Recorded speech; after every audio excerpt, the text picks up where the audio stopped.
quand même très déçu que le cas Sarkozy fasse autant débat à droite. Je pensais qu'on était tous touchés par les mêmes choses. Eh ben non, en fait. Et on va en parler parce que... vous savez quoi? On commence. Ça me permettra de faire l'intro comme ça. En fait, non. On voit, grâce à Nicolas Sarkozy et sa condamnation, qu'il y a toujours une bourgeoisie de droite, nostalgique, je dis bien nostalgique de son règne, même s'il fut court, et heureusement, on va revenir aussi là-dessus, ils n'ont pas décroché depuis 2012. Il y a une partie de la bourgeoisie de droite qui n'a clairement pas abandonné le navire Sarkozy.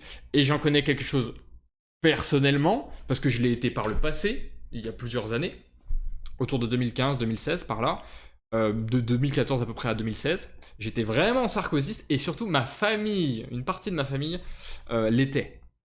Donc je connais très bien le mécanisme mental qui habite les gens qui croient encore que Sarkozy pourra les sauver. Moi, j'ai vécu la campagne, enfin la primaire qu'il y avait en 2016, c'est ça, aux Républicains, etc. J'ai vu dans une partie de ma famille à quel point la simple évocation de son nom, on avait invoqué Dieu, hein. C'était impressionnant. Et même moi qui étais vraiment très pro-Sarko en plus à l'époque, j'étais toujours en mode, mais c'est dingue l'aura qu'il a encore chez les gens alors qu'il est pas là en fait. Alors qu'il a perdu en 2012 face au gros Hollande. Putain, c'est quand même vraiment la honte. C'est quand même vraiment la honte. Mais il y a un sacré paquet de boomers de droite qui sont évidemment chez Macron en ce moment. Ça aussi, on va en parler. Mais qui, oh putain, si Sarkozy se représentait, il dirait pas non, c'est con, hein. Il dirait vraiment pas non.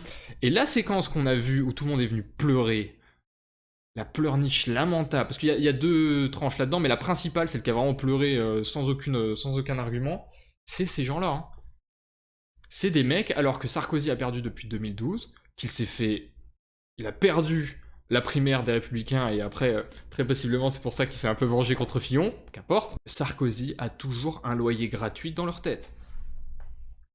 Nicolas Sarkozy a toujours un loyer dans la tête de ces enculés de boomers. Je vous dis, je les connais parce que j'en ai dans ma famille qui sont comme ça. Il y en a qui sont comme ça. Et je vous dis, moi-même, je l'ai été. Quand, en gros, j'avais, je dirais 17-18, autour de ça. Je sais pas précisément, mais ça doit être autour de ça. J'avais même adhéré aux Républicains quand... Donc ça doit être 2014, ouais, je crois 2014. J'avais voté aux deux primaires à l'époque. Parce que j'étais pas encore Red Pill. En fait, moi, j'ai vraiment été Red Pill. J'en ai déjà un peu parlé quelques fois sur Twitter. Un peu avec Trump. Genre que je n'avais rien suivi. D'ailleurs, j'ai revisionné là, dernièrement, genre cette semaine, la campagne de Trump et tout. Donc ça m'avait un petit peu Red Pill, mais en gros, j'étais pro-Trump sans avoir du tout compris tous les mécanismes. Et la vraie Red Pill, elle arrive surtout, c'est grâce à Raptor Dissident. Où justement, il fait sa vidéo sur Trump en plus début 2017. Et là, en fait, j'ai découvert après par extension avec ses vidéos, avec le RDV dissident. On en parlera tout ça d'ailleurs. Je voudrais vraiment faire un retour sur tout ça parce que je trouve que ça a été une époque vraiment assez incroyable où beaucoup de monde a été red pill comme moi. Et donc là, j'ai découvert tout le mécanisme justement contre la droite de merde, sarkozyste, etc. Et c'est là que je l'ai définitivement quitté et que je suis passé tout simplement au Front National. C'est vraiment, pour 2017, c'est simple, la première élection présidentielle. Donc c'était la première élection où je pouvais voter tout simplement. J'avais voté pour Asselineau. Merde, putain. J'avais voté pour Asselineau au premier tour et j'avais voté pour Marine Le Pen au second. Mais donc globalement, voilà. Donc je connais très bien la droite sarkozyste. Et toute cette espèce de droite de merde qui essaye encore d'exister, qui a été écrasée à la défaite de Fillon et qui s'est collé un peu au basket de Macron et au fur et à mesure, le chewing-gum a commencé de se détacher avec Ciotti par exemple, et qui a donné la scission qu'on connaît qui s'est passée l'an dernier. Ouais, connaissez-vous lui. Les gars, j'étais un pucix. En gros, je connaissais la... Pour moi, à l'époque, remettons les choses dans le contexte, en 2016-2017, pour moi, la politique, c'est les hommes politiques, tout ça. Hein. Genre, pour moi, c'est les partis. Je connais même pas le principe d'idéologie ou quoi que ce soit. Hein. C'est Raptor qui va me... Ça, puis après, bah, évidemment, après, je vais découvrir Soral, je vais découvrir ce que disait Zemmour, etc. Je vais faire tout le truc de la dissidence, etc. Et surtout, toute la vraie Red Pill, c'est ça, c'est 2017. La Red Pill, pour moi, c'est 2017, très clairement. Très clairement. Parce qu'en plus, il y a le RDV dissident et tout derrière, donc en fait, pendant 1 à 2 ans, donc de 2017 à 2018, je prends toutes les pilules politiques. Je prends toutes les Red Pill direct. Donc revenons à cette droite bourgeoise que je connais Pas mal. Donc ces mecs-là, ils voient Sarkozy, là, c'est leur héros, hein. Pour eux, c'est leur héros qui est attaqué. Alors là, ils nous sortent les violons et la totale. On va en parler. Le groupe Bolloré est venu à la rescousse de Sarkozy. J'ai un extrait là que j'ai retrouvé, que je vais vous diffuser tout à l'heure. Saisissant. Là, le groupe Bolloré, ça a carburé, hein. Moi, je sais qu'une partie de ma famille a basculé à droite. Pas la vraie droite, mais à droite dans leur tête, grâce à Sarkozy. Je vous dis, donc sans compréhension idéologique ou quoi que ce soit, Sarkozy a récupéré ces gens-là de ma famille. Il les a amenés à la droite, et aujourd'hui d'ailleurs, pour la très très grande, franchement je pourrais presque dire la quasi-totalité maintenant, ils votent tous Front National, dans ma famille sur ça. Donc tout ce pan qui était sarkozyste et maintenant vote aujourd'hui Front National. Mais il y a une bourgeoisie, elle, qui ne voudra jamais, et ça c'est une condition aussi qui est intéressante, c'est qu'il y a une partie de la bourgeoisie qui refusera catégoriquement de voter Front National, même si le RN reprend, est plus dur même que Sarkozy. Parce qu'il y avait ça aussi, et moi-même j'en ai été le premier débile, le premier demeuré à apprécier ça. Comment Sarkozy a été élu, c'est qu'il a piqué les voix du Front National. Tout le monde sait ça, c'était Patrick Buisson, c'est la stratégie qu'ils avaient élaborée avec Patrick Buisson, parce que du coup il tenait un espèce de discours radical et qui a permis de faire croire qu'ils étaient radicaux. Et ben moi pendant très longtemps ça marchait sur moi. Donc je sais extrêmement bien ce qui se passe dans leur cerveau quand ils entendent Sarkozy qui dit ça va chier, etc. Ce qu'a repris cette énorme baltringue de Bruno Retailleau. Cette formule de vous allez voir ce que vous allez voir, comme on l'a vu avec l'Algérie, chaque semaine on a l'impression qu'on allait les envahir. Bon, c'est plutôt l'inverse qui continue de se poursuivre, mais vous voyez ce truc-là? Donc bref, donc il y a eu celle-là, et la deuxième ça a été la droite reconquête. On va l'appeler comme ça, qui est venue au secours aussi de Nicolas Sarkozy. Parce que c'était l'exemple que la justice rouge, blablabla, les mettre en prison, et en fait ils servaient de première marche, et en fait voilà ce qu'on allait faire, ce qu'on allait subir, etc. On n'a pas besoin de l'exemple. Disons que dans ce mécanisme-là, quand bien même il serait vrai, et ben je m'en réjouis quand même, parce que je me dis que dans notre malheur, on aura un peu de bonheur qui nous sera quand même offert via la ligne rouge qui est franchie. Maintenant, n'oubliez pas ce que j'ai dit dans l'émission précédente et dans la première. Nos ennemis veulent nous détruire. Comme aux États-Unis, ils ont voulu emprisonner Trump, etc. C'est le processus. Ils vont le faire, qu'il y ait Sarkozy ou pas qui existe d'ailleurs. Hein. Je dis juste qu'au moins, vu qu'ils vont le faire, au moins on est au moins débarrassé de ce mec-là. On gagne un petit peu. Mais on est parfaitement au courant qu'ils veulent nous baiser en fait. Tout le monde est au courant. Hein. Vous ne nous apprenez absolument rien en nous disant ça. Et l'espèce de droite reconquête a battu le pavé en mode non, regardez les juges, je sais pas quoi. On est au courant que les juges rouges veulent nous baiser, ok? En fait, spoiler, alerte, ça fait des décennies et des décennies parce qu'il y a même des putains de lois liberticides dans ce pays de cons, ok?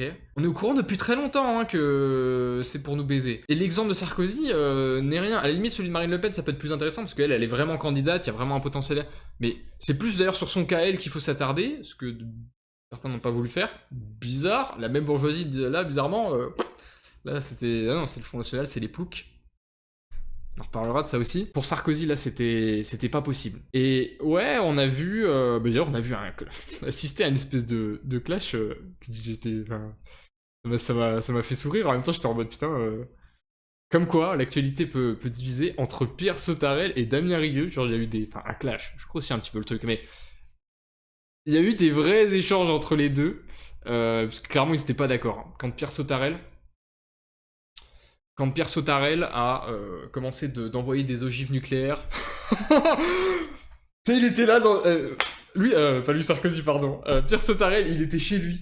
Il a vu, là il a commencé de voir tout la bourgeoisie de droite s'activer sur Twitter et tout, et venir au secours de cet enculé de Sarkozy. Il s'est posé dans sa tourelle automatique et boum, il a commencé à distribuer des marrons sur absolument tout le monde. C'était exceptionnel. Et j'ai vu que du coup Damien Rieu venait commenter ce que mettait Pierre Sautarel en disant non mais tu sais, les juges rouges je sais pas quoi. Pierre Sautarel est vraiment un crack. Pierre Sautarel est vraiment excellent et en fait, moi je l'avais déjà découvert parce que ça fait quand même un petit moment que je suis sur Twitter et que je le suis, que je connais évidemment Oeuf de Souche, mais... J'avais déjà vu un peu à l'œuvre, je sais pas pour ceux qui s'en souviennent, en décembre, à l'époque, fin novembre, début décembre, là, quand il y a eu la campagne artificielle de Louis Sarkozy, là, qui est sorti dans tous les médias, de partout, etc. Où sa maman, on va en parler aussi de sa maman, et son papa ont négocié un peu partout pour qu'il puisse avoir un peu partout de l'audimat et qu'il puisse faire des émissions, etc. Qu'il ait le bras long, quoi, le bras long de son papa et de sa maman a bien servi. Et là, on a vu Pierre Sautarel déjà commencer à... En fait, Pierre Sautarel, il découpillait les grenades, Et tu sais, elle était à deux doigts d'exploser dans sa main et il te l'a balancé à bout portant. Tu sais, au moment où elle allait exploser, il te l'a jeté et t'es mort. Donc j'avais déjà vu un peu qu'il avait non seulement des dossiers, mais qu'en plus, il était déjà prêt à réagir. Bah là, ça a été un abattage. Non, Pierre Sautarel a fait un taf de dingue. Pierre Sautarel a vraiment... C'est simple, je pense que dans sa tête, vous savez... Non, putain, j'allais faire une comparaison à Naruto. En gros, je sais pas si vous vous souvenez dans le premier arc dans Naruto, genre... quand Deidara et Sasori attaquent le village, tu sais, en fait, il y a un mec qui contrôle... Il y a un mec qui contrôle dans le village qui va leur permettre de rentrer, qui va tuer tous les mecs qui contrôlent la frontière, et eux, ils vont pouvoir rentrer dans le village. Et ce mec-là, en fait, il a un truc dans la tête qui va s'activer, mais je pense que... Je pense que Pierre Sautarel, en fait, c'est Sarkozy. Dès que le mot Sarkozy arrive dans son cerveau, boum, t'es dead face, et là, il commence à tuer tout le monde. Là, ça y est, il commence à abattre l'ennemi. Oh putain, désolé. Oh, la référence m'a tué. Putain, je sais pas pourquoi ça m'est venu en tête. Parenthèse fermée. Il a vraiment activé le mot de passe Sarkozy, et il est dans un mode destruction. Abattre l'ennemi. Là, il a sorti tous les dossiers. Et d'ailleurs, une bonne partie de mes notes, pas que de lui, mais en grande majorité, je le salue et je le remercie, ça vient de lui. Là, j'ai repris les points, etc. pour ce soir. J'ai repris ses différents tweets et tous les threads qu'il a sortis. Et d'autres, je vais les créditer. En fait, il y a un nombre de dossiers tellement scandaleux sur Nicolas Sarkozy que... Pitié. Il y a tellement de... Je veux dire, défendez Marine Le Pen aussi violemment, ce sera beaucoup plus intéressant, hein. Et un peu moins risqué que là, Sarkozy, non, c'est trop grave. Et je vous dis, l'exemple des juges rouges, du coup, il faut pas laisser passer ça. Si. Si, en vrai, si. On va laisser passer pour Nicolas Sarkozy. Sautarel a une haine pour Sarkozy en mode kamikaze 3945. Cela fait plaisir. Non, il régale. Franchement, il régale. Et je vous dis, je l'avais déjà vu avec Louis Sarkozy, j'avais trouvé ça incroyable. Et maintenant, on va rentrer un petit peu plus dans les détails. Je vous ai fait l'intro globale, je vous dis, la bourgeoisie de droite qui vote Macron, hein, qui est chez Macron depuis très longtemps, a cru qu'avec son extension LR, il fallait sauver le soldat de Nicolas Sarkozy, et là, ils ont été vent en poupe. Je vous dis, c'était hallucinant à voir. J'aimerais qu'ils fassent la même chose pour la fameuse union des droites. Putain, en fait, ça aussi, j'ai envie d'en parler, mais ce sera pour un prochain, là. Le El Famoso union des droites, bah là, vous en avez la preuve. Pour Sarkozy, oui. Pour Marine Le Pen... Jamais. Le traitement de l'affaire Nicolas Sarkozy par le groupe Bolloré. Je vais vous montrer cet extrait. C'est fou. Pascal Praud. Pascal Praud, je me suis foutu de sa gueule la semaine dernière, il y a 2 semaines avec Walloum. Il n'y a pas que lui, hein. C'était vraiment tout le groupe qui est parti défendre le soldat Sarkozy. On va pas tout regarder, parce que sur 4 minutes, on n'a pas que ça à foutre. Mais juste les premières 30-45 secondes, voyez un petit peu l'activisme médiatique pour Sarkozy. Condamne qui elle veut, quand elle veut, comme elle veut. 5 ans de prison ferme, c'est ce que vient de décider le tribunal correctionnel de Paris. On comprend pas bien. Non mais c'est incroyable. C'est un véritable scandale cette décision. C'est en effet hallucinant. On a vraiment l'impression que quoi qu'il arrive, on voulait condamner Nicolas Sarkozy. Ça me glace le sang. J'étais sidéré par cette décision. Il fallait vraiment se débarrasser de Nicolas Sarkozy. Je vois que Gauthier Lebret veut réagir. Tout est une folie dans cette histoire. Tout est une folie. Donc sur cette affaire, il y a quand même un entêtant parfum de justice politique. Tout dans... Il y a un mec que j'arriverai jamais à supporter, c'est Nolo. Il a rien fait de grave, mais ce mec-là, je l'ai vu faire des grands tweets maintenant avec tout ce que disait Zemmour pendant des années.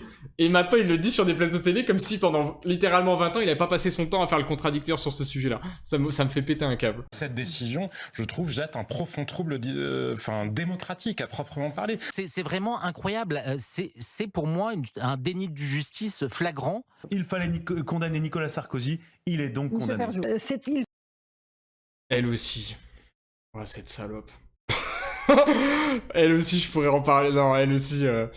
Qui se souvient de son émission face à Gilbert Collard où elle a fini en... Non, c'était trop marrant. Ouais, non mais en plus quand BHL te défend, mais bro, mets les menottes. Bro, mets les menottes en fait. Présente-toi au commissariat, c'est foutu. C'est foutu. Donc ça, cet extrait, je voulais absolument le montrer parce que il y a 4 minutes 40. Pendant 4 minutes 40, c'est que ça. Hein. Succession d'extraits et tout. Et en plus, c'est sorti le 27 septembre. S'ils avaient continué encore quelques jours, je pense que là, ils avaient des quantités encore plus phénoménales. Là, la vidéo, elle durait 30 minutes, sans forcer. Qu'est-ce qu'on a d'autre que je voulais vous montrer? Ah oui. Oui, bah oui, on a ça aussi. Ça, parfaitement expliqué et mis en avant par Perso Tarel. Je vous fais écouter l'extrait. Nicolas Sarkozy, vendredi après le jugement, est allé déjeuner dans un restaurant italien à Paris.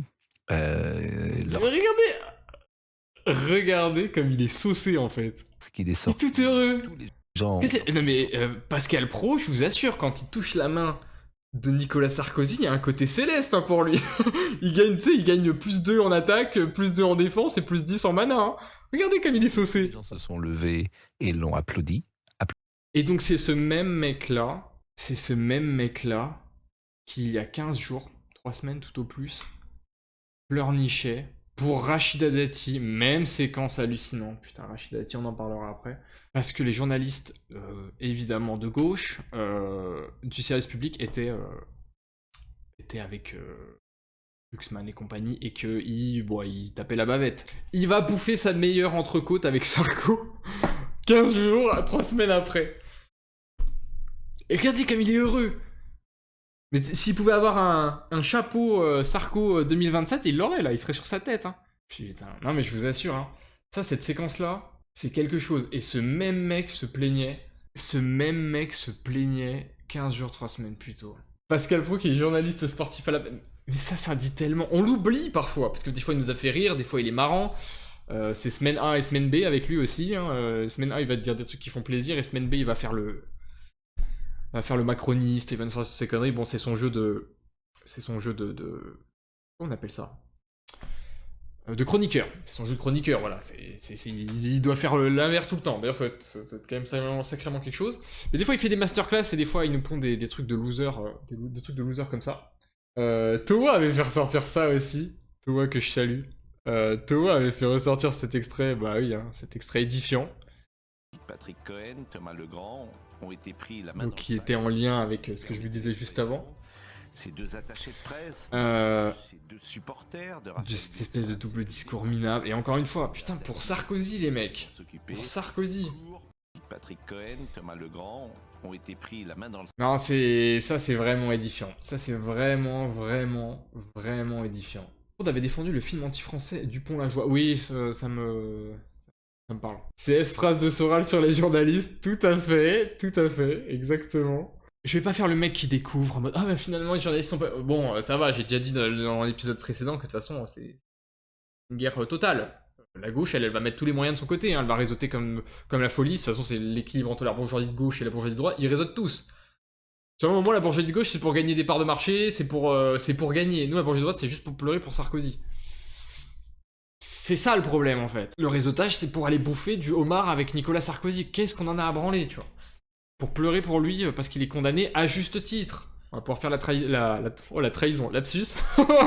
La transition sur pourquoi cet enculé est condamné et pourquoi, en fait, juste reciter la liste, pas que de ce qu'il a été condamné, mais tous les trucs pourris de merde qu'il a fait, ce qu'on va faire juste là, rendra toute idée de le défendre absolument invraisemblable, absolument délirante. On va regarder ça, parce que j'ai retrouvé. J'ai préparé toute la liste. Déjà, on va reprendre ce pourquoi il a été condamné. Bref de presse a fait un truc pour ça. Ils ont fait le récap. Donc c'est ça qui a fait pleurer à mort dans les chaumières. Donc on a tout le récap qui est là. Et moi j'ai préparé à côté une image pour que vous soyez un peu au courant des affaires judiciaires de monsieur Nicolas Sarkozy. C'est l'AFP qui a fait ce truc là. Mais c'est pas mal. C'est pas mal en vrai. Et c'est pas mal fait. Je vous invite à prendre 5 secondes pour le lire. Mais c'est pas mal. Pas mal du tout. Il y a vraiment tout le récap en plus dans la temporalité, etc. Tout le détail qui est fait. Ça, c'est à garder dans un coin de votre tête. Ça, c'est une image qu'il faut garder. Il faut garder ça dans un coin. Est-ce qu'il existe une bourgeoisie de droite là? Et la vraie question, absolument. Elle existe. Elle existe. Oh, si, elle existe. Et elle ne branle rien. Elle ne branle rien. Dans la très grande majorité. Il y a quelques petites exceptions, un petit peu plus chaque année qui passe. Il était presque temps. Non, elle existe bien, vous inquiétez pas. Elle a ses quartiers, elle a ses contacts, elle a son réseau. Mais bon, pour gagner le pouvoir, ça c'est autre chose, quoi. Comme je vous dis, bah, Sarkozy, ça lui va très très bien. Pas plus. Pas... Au national, jamais. C'est pour les gueux. Ça c'est hors de question. Non, elle existe bien, la bourgeoisie de droite, y a pas de souci. La bourgeoisie de droite veut être aimée par la bourgeoisie de gauche. En fait, ça, c'est le côté facteur pression sociale, mais c'est en fait, pour eux, c'est qu'elle n'a pas de vrai projet, hein, la bourgeoisie de droite. Hein. Et tant que le business marche, globalement, c'est ça. Hein. Tant que les affaires fonctionnent, eux, ça leur pose pas de problème. Hein. Et là, dans ce qui est cité avant, c'est qu'une petite partie de ce que j'ai retrouvé. Hein. Parce qu'il y a des choses qui n'apparaissent pas dans la liste ici. C'était juste rattaché à ce à quoi il était condamné, entre guillemets. Mais il y a des trucs où il n'a pas été condamné du tout, il n'y a pas d'affaire, et pourtant c'est scandaleux. Hein. On va en parler juste après. Rara FP Win, oui, franchement oui. Non, ce truc est pas mal. Ce truc est vraiment pas mal du tout. Maintenant passons au reste. Parce qu'il y a vraiment de quoi dire. Comme je le disais tout à l'heure, on a parlé de Gérald Moussa Darmanin. Donc comme je l'ai dit, j'ai découvert que le jour où Macron l'a appelé pour lui donner un poste, la première personne qu'il a appelé avant même sa propre famille, c'était Sarkozy. Je dis qu'il était évidemment plus en activité, oui et non, mais en tout cas qui avait perdu la primaire, etc.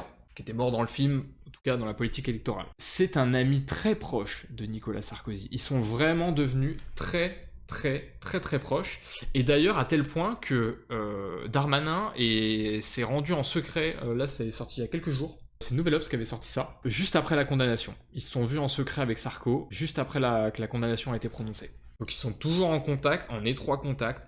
Macron lui-même appelle très régulièrement Sarkozy, même il ironisait un peu là-dessus, en mode il me demande mon avis, mais il fait l'inverse de ce que je lui dis, mais qu'importe, ils se voient. Par exemple, on a toujours dit que Macron c'était le fils de Hollande. Je me rappelle en 2017, on disait souvent ça, en mode Macron est le fils de Hollande. Attends, c'est pas le gros Hollande qui l'invite et à qui il demande conseil, c'est à Sarkozy, très souvent. Il applique peut-être pas ses directives, mais il veut connaître son avis. Il parle tout le temps. Il y a des négociations qui sont faites en permanence entre le camp Sarkozy, donc la fin de LR, et évidemment Renaissance, on l'a vu par les ministres, etc. Et d'ailleurs, cet emmanchage des ministres, à mon avis, était largement facilité très souvent par Sarkozy, qui avait appuyé de façon Macron, qui soutenait Macron. Il avait évidemment craché à la gueule à l'époque, avant qu'il soit élu en 2017, mais dès qu'il a été installé, Sarkozy s'est immédiatement rallié à lui. Et je vous dis, il cherche tout le temps à ce que le Macron l'appelle. Il veut en permanence pouvoir discuter avec le président. Moussa aurait pu appeler l'AF. C'est vrai qu'il était à l'AF, putain. C'est vrai que Moussa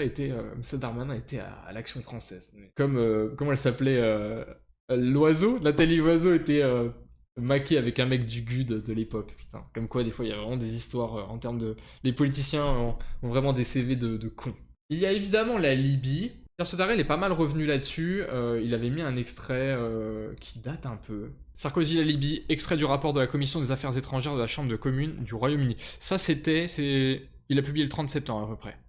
Il y a le rapport complet aussi qui est disponible dans son tweet. De toute façon, je vous invite évidemment à suivre Pierre Sotarel. Vous pourrez retrouver tout. Parce qu'il a vraiment fait une sacrée campagne contre Sarko ces derniers jours. Et grand merci à lui. Parce qu'on finissait par croire qu'il n'y avait plus personne pour rappeler les erreurs et les saloperies que ce mec a fait. Sarkozy, t'as un hypnotiseur ou quoi? Il a fait quoi pour être adoré par un messie, comme un messie par cette droite de merde? Je te l'ai dit en fait, comme quand moi j'étais sarkozyste, etc. Ou qu'une partie de vu que son jeu d'acteur de ça va barder et tout, que Retailleau a repris encore une fois, on le voit, hein, et c'est toujours le cas, ils font la même méthode, parce que sur les bourgeois de droite, ça marche. Simplement dire que vous allez régler les problèmes, ça suffit à la bourgeoisie pour qu'elle vote pour vous. De fait. Et ben en gros, voilà comment il les hypnotise. Il leur dit, vous allez voir ce que vous allez voir, et dès qu'il dit ça, c'est bon, tout le monde se met au garde à vous, et c'est bon, on vote pour toi, on te soutient, et on va te sauver de la justice rouge. Voilà, c'est la bourgeoisie de droite, est ultra réceptive à... Et c'est pour ça qu'ils aimaient bien Macron au final, parce que quand Macron faisait le chef de guerre, etc., même pendant le Covid, et il mouillait littéralement, cette droite de merde, mouillait littéralement devant lui en réalité. Parce qu'il devenait sécuritaire, parce que vous allez voir, hein, il roulait des mécaniques, etc. C'est la même bourgeoisie de droite qui était même impressionnée quand Hollande a joué le chef de guerre, je sais pas si vous vous souvenez, après les attentats, là, cette séquence ridicule, mais bon... qui n'a rien donné, mais ça on s'en doutait, mais je vous assure, une partie de cette bourgeoisie de droite, même devant Hollande, était en mode un chef, ça leur suffit. Un mec qui nous dit que ça va chier. C'est tout ce que veut cette droite de merde. C'est fou, mais c'est vrai. C'est fou, mais c'est vrai. Sarkozy a été un putain de va-t-en-guerre. Alors que, quelques années plus tôt, il invitait Kadhafi à l'Elysée, à la base pour 3 jours, que Kadhafi a imposé en 7. Ok.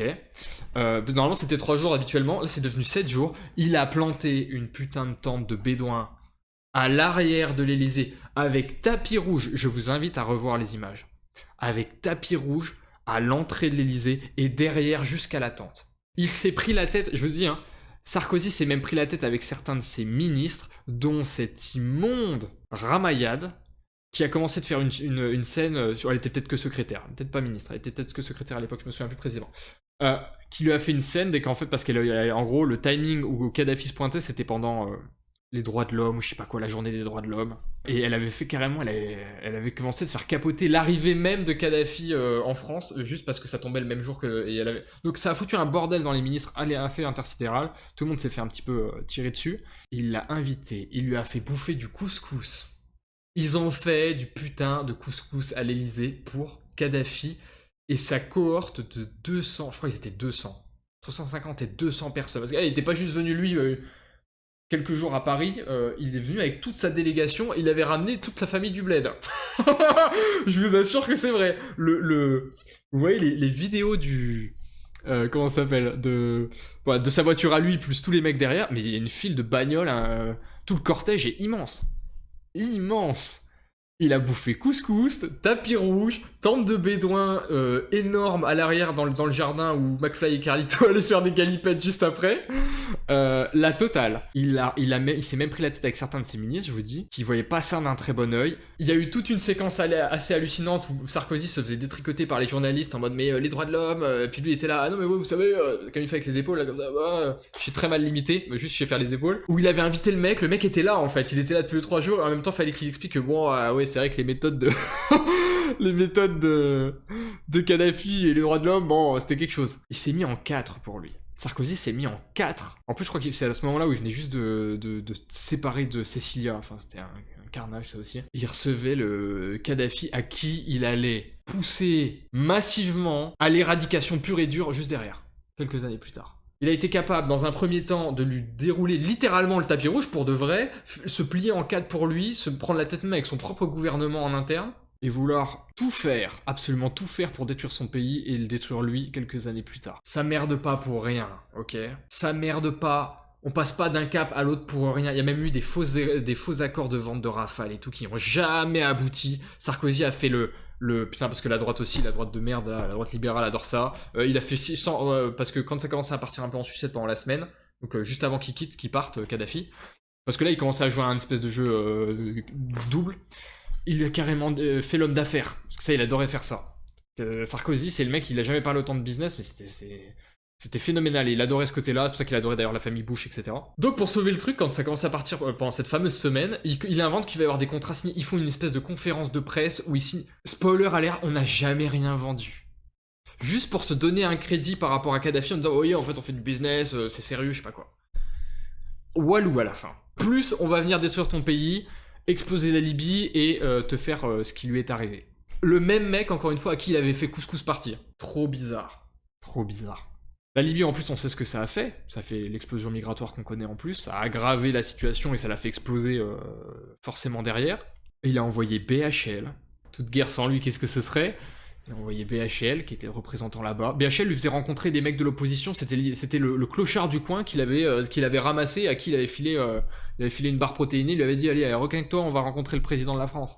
Sarkozy recevait des délégations de bédouins, de mecs qu'on savait même pas qui c'était, à tel point que je crois que même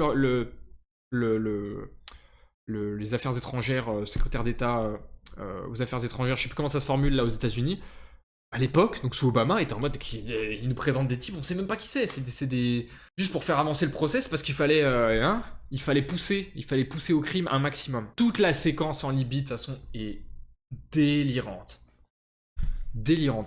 La séquence avec Poutine, je l'avais revue il y a pas si longtemps, mais est-ce qu'il s'est vraiment fait écraser la gueule? Paraît-il que oui, et dans tout le récit c'est ça, c'est qu'en gros il aurait fait la démonstration du pays. Peut-être. Parce qu'en plus il n'y avait pas les négociations avec la Géorgie aussi à l'époque. C'était un bordel. C'est que oui, Sarkozy, en fait, je vous dis, il faisait son théâtre. Sarko faisait son putain de théâtre. Et il a voulu le faire avec Poutine et... Oh, il s'est mangé, ça tombe deux. Il s'est mangé. Toi, ton pays, il est comme ça. Moi, le mien, il est comme ça. Oh putain. J'imagine trop Poutine faire ça, ça me fume de rire. Parlons maintenant de la suite. Est-ce qu'on grossit le dossier? Oh, allez, on grossit le dossier. On va parler de ces femmes. Ça fait partie du bonhomme, hein. Elles l'ont fréquenté et elles ont eu, pour la grande majorité, sauf une, la première, toutes des petites phrases sympathiques pour nous, les Français. On va commencer dans l'ordre inverse. On va partir de Carla Bruni. Carla Bruni, je remercie Towa encore une fois. J'ai repris son extrait, je le salue. Les propos privés de Carla Bruni, conseiller Patrick Buisson, donc qui a fait sa campagne pour qu'il gagne et qu'il rafle les voix au Front National. Et nous trahir évidemment derrière. Et je vous dis, ce discours a très bien marché, puisqu'il marche encore visiblement sur 2-3 gogoles. Enfin, plus que 2-3, parce que c'est une bonne partie de la bourgeoisie. Lors d'une discussion à l'Elysée en 2010, à propos du film Bienvenue chez les Ch'tis, qui venait effectivement de paraître, Carla Bruni a tenu des propos où elle déplorait la tendance à l'entre-soi et au repliement frileux des Français. Elle aurait dit que leur vieux sang pourri ne se renouvelait pas, incriminant l'endogamie. Elle aurait ajouté que la régénération viendrait de l'apport de sang neuf des populations immigrées, qu'il fallait acclimater à toute force dans la tête du retardé global qu'était le prolétaire hexagonal. Oh, qu'est-ce qu'elle est belle, Carla Bruni. Franchement, qu'est-ce qu'il a de la chance que Sarkozy, ça, c'est un vrai président avec une vraie première dame. Vous imaginez? Je ne crois pas, et Dieu seul sait que j'aime me foutre de sa gueule. On en a parlé dans l'épisode 1. Je ne crois pas qu'on puisse trouver de propos aussi violents de Brigitte Macron. Je ne crois pas. Peut-être qu'on me démentira, mais je ne pense pas. Si ça s'arrêtait là. Ça, c'est pour Carla Bruni. Voyons son ex-femme, sa deuxième, Cécilia Attias. Donc la mère de Louis Sarkozy. C'est Rodolphe Carte qui en a parlé, que je salue aussi. J'aime beaucoup Rodolphe Carte. Je suis son évolution avec beaucoup d'intérêt et il faut que je lise ses livres. Je cite le passage, mais vous pouvez aller voir la vidéo, il n'y a pas de souci. C'est plutôt pas mal, il fait un sacré retour sur la globalité. Mais le passage est cité. Cécilia Attias était fière de n'avoir aucune goutte de sang français. Il y a se reconnaître comme, bon, pas français, mais simplement comme deux identités distinctes. Là, c'est heureusement que je n'en suis pas.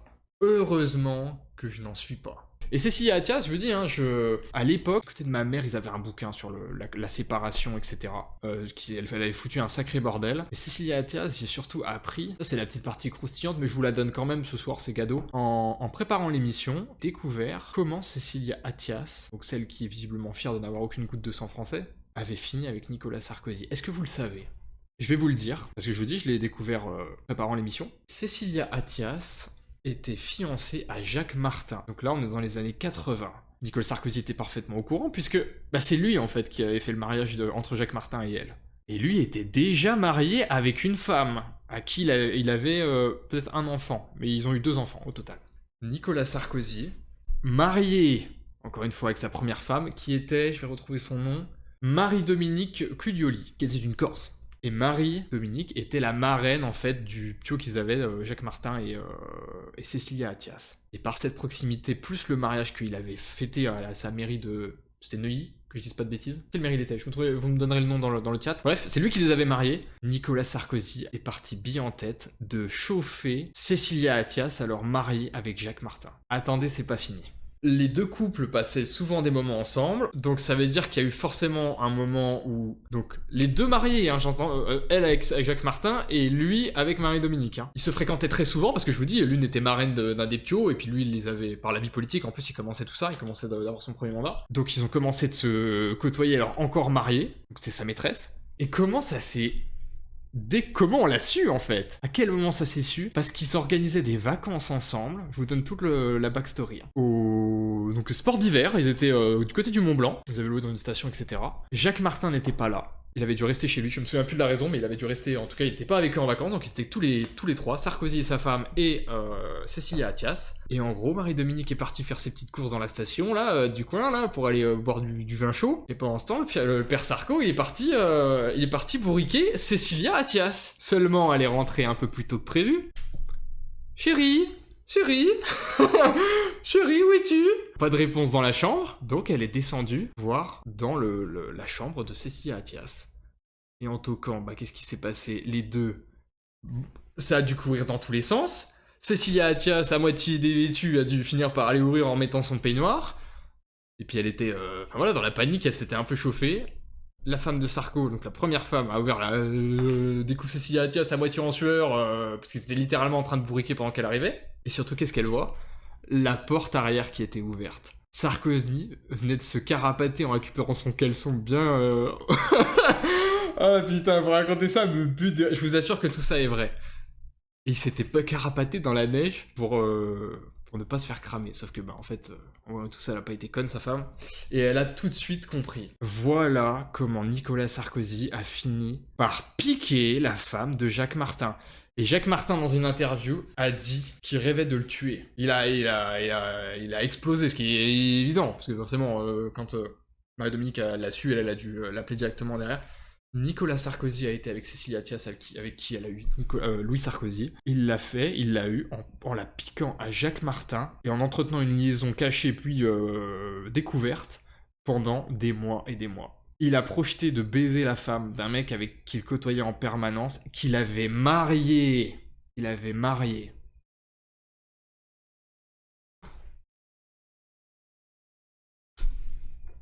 Vous le saviez ça ? Complètement dingue. Cette histoire est complètement dingue. Et d'ailleurs, les 2 enfants qu'il a eus avec Marie-Dominique Cuglioli, donc sa première femme, en ont toujours voulu à Cécilia Sarkozy. Toujours voulu. À juste titre. Elle a détruit leur vie. Je comprends pas qu'ils en veuillent pas plus à leur père, mais je sais que Cécilia, en tout cas, c'était le cas. Et je crois que d'ailleurs, dans le bouquin de l'époque, c'était marqué. C'était raconté. Donc Sarkozy n'a pas eu 2 femmes, mais 3. Déjà, ça, c'était ma première découverte, j'avoue, je ne le savais pas. Tellement qu'en fait, on ne parle jamais de Marie-Dominique Cuglioli. Elle n'existe pas, médiatiquement, elle a jamais commenté quoi que ce soit, elle a jamais parlé ou quoi que ce soit. Jacques Martin lui a parlé, évidemment, à l'époque. Cécilia Attias aussi. Mais elle, sa première femme, est restée très discrète et tout, sur tout ça. Est-ce qu'il y a eu un accord ? Je sais pas, on n'en sait rien. Mais, et c'est pour ça, d'ailleurs, que je ne savais même pas qu'elle existait. Ben, en préparant l'émission, je l'ai découvert. Et des gens font confiance à cet enculé, quand même. La droite la plus morale... Exactement. La droite la plus morale du monde. Donc ça, c'était pour le côté des femmes. Je voulais vous en parler. Autre... Oh putain, je l'avais oublié. Enfin, on peut pas l'oublier. Bah, je l'ai cité tout à l'heure. On doit quand même à Sarko, Ramayad. D'ailleurs, tous ces gens font partie de cette espèce de stratégie que je ne comprendrai jamais, où Sarko a mis des ministres, a fait rentrer des ministres de n'importe où. Pas de mec du Front National ou quoi que ce soit, ça n'allait pas arriver évidemment à l'époque. Par contre, il a fait rentrer des personnalités de gauche en veux-tu en voilà. Il nous a foutu Ramayad. Et comme je vous l'ai dit tout à l'heure, lui a fait une scène de fou furieux parce qu'elle était secrétaire ou je sais plus quoi, et qu'elle devait assurer la journée des droits de l'homme et qu'elle était en sueur parce que le même jour où elle devait titrer ça, son gouvernement accueillait Kadhafi, elle était pas bien et du coup elle a commencé de faire des scènes. Genre elle est passée à, je crois, à RTL ou je sais pas quoi pour communiquer que c'était un désastre, et après Sarko l'a vite envoyé sur Europe 1 à l'époque. Pour démentir, enfin pas démentir mais essayer d'arrondir les angles et dire que finalement, vraiment un dictateur, on s'amuse quoi. Ramayad, bon en vrai tout le monde l'a un peu oublié, on s'en bat les couilles, je suis d'accord, mais fallait quand même le replacer. Et surtout, il nous a imposé Rachida Dati. Rachida Dati, où dites-vous, il y a toujours aujourd'hui, et je pense que ça persistera jusqu'à la fin, une possibilité, des rumeurs selon laquelle Sarkozy et puis Rachida Dati, sur 2-3 voyages, parce qu'apparemment il était tout le temps en mode on prend Rachida Dati, on l'emmène avec nous dans les voyages présidentiels, etc., à droite à gauche. Et à tel point qu'il y a eu beaucoup de rumeurs comme quoi Rachida Dati avait gagné sa place et la conservait bien au chaud, si je puis dire, via sa relation possible, je mets des guillemets, parce que ça on n'a pas vraiment de preuves, avec Nicolas Sarkozy. Il nous a imposé cette horrible bonne femme, cette racaille à qui la droite, CNews, Europe 1, Groupe Bolloré compagnie nous versait des larmes de crocodile il y a quelque temps, alors que c'est une racaille notoire. On traitera de son cas, tôt ou tard, parce que Rachida Dati, mon Dieu, ce qu'il y a à en dire, mon Dieu. Et elle, on se la coltine toujours, hein. On se la coltine toujours, et il y a une droite qui ne veut pas la lâcher, hein. Ça c'est hors de question. La fameuse droite des valeurs. Ça, et il y en a beaucoup.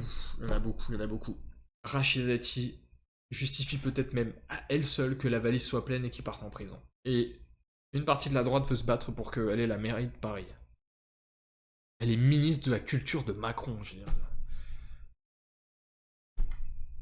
Lamentable. Dati Sarkozy est un lore qui me plaît aussi, je considère que c'est véridique. Bah écoutez, on n'a pas de preuves, mais je sais qu'il y a eu beaucoup de rumeurs et de manière très régulière. C'était vraiment très régulier à l'époque, parce que Rachida Dati, c'est ça, il allait à un endroit, obligatoirement il y était, alors qu'elle avait rien à y foutre et que ça la concernait pas.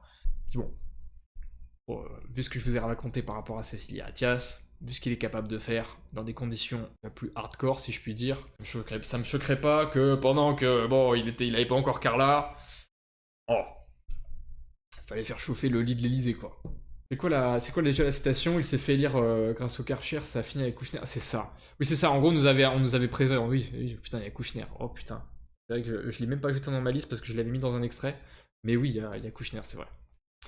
C'est vrai. Mais c'est ça. On nous avait promis le Karcher, on a eu Kouchner. C'était ça. C'était ça la citation, la phrase. Continuons. La liste.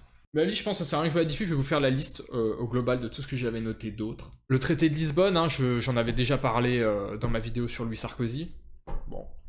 Le traité constitutionnel européen, hein, qu'il a ressuscité. L'immigration légale a atteint un pic de 250 000 sur l'immigration, 250 000 titres de séjour annuels, malgré ce qu'on disait tout à l'heure, sa fameuse rhétorique de « vous allez voir ce que vous allez voir », de la fermeté. Il avait fait passer une loi en 2006 sur l'immigration choisie, qui a été un échec avec seulement 14% d'immigration professionnelle contre un objectif de 50%. Sauf que, spoiler, en fait, vu le score qu'avait eu Jean-Marie Le Pen avant, c'était 0 déjà, en fait, qu'il fallait viser. Il n'y avait pas d'histoire d'immigration de travail, ou professionnelle, ou de je sais pas quoi. Lié à la discrimination positive, le défi du métissage, que vous connaissez, que j'avais évidemment mis dans mon intro d'épisode sur Louis Sarkozy, dans la vidéo que j'avais fait paraître en février. Le défi du métissage, la politique de quotas aussi. Il annonçait la politique de quotas d'immigrés non européens dans toutes les sphères de l'État et de la société. Expression du multiculturalisme anglo-américain qu'il voulait imposer en France via le principe de discrimination positive. Je vous repasse pas l'extrait pour le métissage, je l'ai déjà diffusé dans ma vidéo. Mais c'est bien aussi de temps en temps de le regarder à nouveau et de voir avec quel aplomb il justifie ça et à quel point ça lui va très très bien. Grâce à Pierre Sautarel encore, j'ai découvert que la théorie du genre, qu'on a beaucoup entendu parler plutôt sous Hollande, en fait c'était dès 2011, dans des manuels scolaires apparemment de SVT, que ça y est, il y avait des chapitres sur ça, sur le genre. Les ventes de réserves d'or. Putain, mais rien que pour ça, c'est gravissime. Il avait vendu 20% à peu près des réserves d'or à un prix lamentable, et je crois que j'avais retrouvé le chiffre, ça représentait, je crois, une perte de 30 à 40 milliards. Sarkozy, a vendu 589 tonnes d'or. Il a supprimé le crime de haute trahison. C'est pas trop revenu médiatiquement, ça, on en a pas trop entendu parler. L'or, je l'ai vu un peu plus passer. Pour le reste, ça, le crime de haute trahison, il y a que sur Twitter, heureusement que je l'ai vu. Hein. Mais pour le reste, on n'a pas vu grand monde en parler. Elle regarde mal la ramaillade, c'est son regard normal. Normal qu'en 2017, Macron ait fusionné PS et LR, plus rien ne les distinguait. En fait, c'est très simple. Sarkozy chapeautait la droite bourgeoise, il a perdu. Boum, on est passé à la gauche bourgeoise avec Hollande. Mais c'était le même tronc, hein. C'était le même tronc final, hein. Ça se rapprochait dans la même direction. Quand les deux se sont cramés définitivement, parce que tout le monde s'est rendu compte que et à droite et à gauche, ils se foutaient de notre gueule, les deux, et ben Macron a sauvé le navire. Macron a dit bah nickel, on coupe les deux, et je les fusionne, et je deviens enfin l'entité que de toute façon ils étaient à défaut. On en finit avec la fausse alternance, et puis c'est bon, on assume complètement le truc. Donc oui, il a supprimé la double peine également, oui, et Jean-Marie Le Pen lui avait notifié. Il y a un extrait pareil que j'ai vu passer, Jean-Marie Le Pen lui avait mis dans la gueule à juste titre. À juste titre en pleine gueule que effectivement... Et d'ailleurs il en était fier. Tu as raison effectivement, Fancraft, de le rappeler, et il en était même fier. Dans l'extrait, il dit même à Jean-Marie Le Pen qu'il en est fier. Qu'est-ce qu'on avait d'autre? La destruction des biens, on en a parlé. Les constructions de mosquées, je pense qu'on va finir là-dessus. Il y avait l'OTAN, mais ça, vous le savez, on a réintégré l'OTAN alors que ça faisait des décennies et décennies qu'on avait l'indépendance de la France sur ce côté-là. Et c'est Sarkozy qui nous a fait réintégrer l'OTAN. Mais construction de mosquées. En 2006, le rapport Macheloun, commandé par Sarkozy, ministre de l'Intérieur, a autorisé les subventions communales aux lieux de culte, contournant la loi de 1905, et cela a accéléré la construction de mosquées. Il y avait près de 2500 mosquées en 2012, je sais pas combien il y en a aujourd'hui, faudrait comparer. 2600, il y a une centaine de plus qui se sont installés. Au 26 février 2024, ce que je suis en train de regarder là. Le nombre de mosquées, ça, évidemment, la lutte de l'islam contre l'islam, tout ça. Et puis en fait, il y avait l'islam, t'inquiète pas, c'est l'islam de France, on va faire l'islam de France. Je sais pas s'il y avait déjà Chalgoumi ou pas à l'époque, ça je me pose la question. Je sais pas s'il y avait déjà Chalgoumi. Qu'est-ce que j'avais retrouvé d'autre pour terminer? Nicolas Sarkozy avait... Je sais pas si c'est au travers d'un livre ou c'est juste un échange dans une émission, ça j'ai pas eu le détail, je suis pas allé revérifier. Il avait dû faire un face-à-face avec Philippe de Villiers et il lui avait dit, je cite, « Tu as de la chance, Philippe, tu aimes la France, son histoire, ses paysages, moi, tout cela me laisse froid. Je ne m'intéresse qu'à l'avenir. » Voilà ce qu'il avait dit à Philippe de Villiers, et c'était en 1999 apparemment. Il allait devenir président très peu de temps derrière, c'est... Oh, la France des valeurs, je sais même plus c'était quoi son truc de sa campagne de 2007, faudrait que je regarde l'affiche, et il sortait ça. Mais Philippe de Villiers, connaissant le personnage, il avait dû vraiment halluciner, hein. Surtout quand on le connaît encore plus aujourd'hui, même lui, il a dû se dire, mais il se fout de ma gueule ou quoi? Il se fout de ma gueule ou quoi, cet enculé? À me sortir des conneries pareilles. La loi de 1905 sert vraiment à rien. Bah, elle sert juste à faire chier les cathos. À la limite. C'est-à-dire à ceux qui vont respecter les règles. Macron égale UMPS, évidemment. Évidemment, c'était la fusion. C'était la fusion finale. Sarkozy voulait donner une double ration de frites à la cantine quand même. Ça, putain, c'est vrai que merci à lui, hein. Merci à lui, il s'est investi, hein. Cet extrait aussi était édifiant. Il est souvent ressorti se foutre de sa gueule. Un anti-français, il voit un ennemi gauche largement. Parce que je pense que j'en veux... Les gauchistes sont les gauchistes. Les gauchistes sont nos ennemis, ça va, on va pas faire les surprises sur ce qu'ils font et toutes les déclarations de merde qu'ils ont. Mais Sarkozy le faisait en se revendiquant de droite. Et ça, c'est 10 fois pire. Parce que c'est un tort que ça a entamé la crédibilité de la droite, de fait, par extension. Par extension, il a décrédibilisé tout un camp politique en reprenant simplement sa parure. Et en faisant la merde qu'il nous a proposée. Et toute la démonstration que je voulais vous faire là ce soir, c'était pour vous dire, ce qui lui a été reproché et ce pourquoi il est jugé est bien maigre à côté de tout le mal qu'il a causé à la France, à la droite, à notre peuple. Tout ce qui entoure Sarkozy est à foutre à la poubelle de l'histoire, et on referme le couvercle et on n'en parle plus jamais. Et la tribune que le groupe Bolloré lui a offert là, de pleurniche à la con là, pendant des jours et des jours, est dégueulasse. Et met quand même sacrément en doute tout ce que ces gens peuvent dire de manière générale. Dis, la droite igneuse, je m'en branle totalement. Je dis, oui, sûrement que ça aide à ramener des gens vers nous, peut-être, tant mieux. Et je peux pas consommer leur contenu. Je rappelle que là, en plus, depuis les affaires en Israël, c'est absolument aberrant. On a des séquences totalement lunaires, là, tous les 3 mois, c'est hallucinant. Et là, quand je les vois défendre Nicolas Sarkozy, alors qu'ils sont censés être journalistes, c'est-à-dire des vrais journalistes, pas comme moi, hein, ils sont censés connaître tout ce que j'ai dit ce soir. Et même, normalement, plus encore. C'est leur job. Nicolas Sarkozy a littéralement été le fossoyeur de la droite. Par chance, le RN a su récupérer derrière. Et maintenant, on a dévoré ces enculés. Tant mieux. Mais à partir de 2008-2009 jusqu'à 2017-2018, ce type a détruit la droite. Il a fait crash out son propre parti de con là qu'il avait refait, les Républicains. Sans lui, c'était mort. En fait, tout le monde le savait. D'ailleurs, à l'époque, quand j'étais aux Républicains, chez les jeunes, tout le monde ne jurait que par lui. Et en fait, les Républicains, c'était lui. Donc dès qu'il a disparu, ou quand il n'était pas là, c'était que dalle. Il a trahi Fillon très probablement. Je crois pas qu'on ait des preuves là-dessus, mais j'ai déjà lu plusieurs fois que c'était lui qui avait balancé Fillon, qui avait balancé l'histoire des costumes, etc. Et pour sa bonne femme. Ce type est une ordure et une crapule. Ce type n'est clairement pas à pleurer. Et je vous le dis en étant un ancien sarkozyste, nous ne devons jamais laisser cette droite bourgeoise de merde nous revendre ce genre de salope. Jamais. Jamais.